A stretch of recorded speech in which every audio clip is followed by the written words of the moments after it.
IFM News. Lokal. Batad ni Ms. Flor Melinda Ulit, Regional Director ti National Intelligence and Coordinating Agency wenno ni Cavite Region 1, nagtultuloy ti may papaaya pagbiyaga kan pinansyal at tulong taray ti former rebel wenno dagiti aggapo iti makakaligid a grupo. Kunana iti kalabes sa umabot iti 34 dagiti naipayan ti tulong tapno sa anda na mapanunutan pa iti agsubli ti Communist Terrorist Group wenno CTG. Inpeteng na nga daragdag monitor karaytoy tapno masiguro ti panagbalbaliw da. Kasama natin yung TESDA at saka DOLE.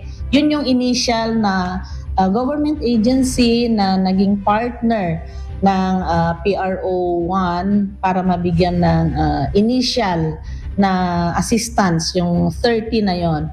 Actually, marami po yan, that more than 90 according to the PNP, pero dahil may concerns tayo kasi malalayo din yung iba, hindi na kaya na makarating.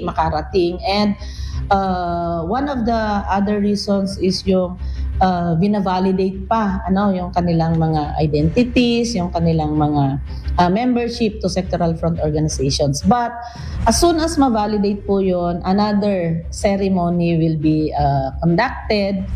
May naikidira ito'y naruway dahil programa da maiwaywayat karay ti agdudo mga lugar at tapno maimpromaran ti publiko nang runa dahil ti agtutubo saan na makikapeng iti komunista. Para ti IFM News sa Idol Bernadette Toledo, Tatak IFM.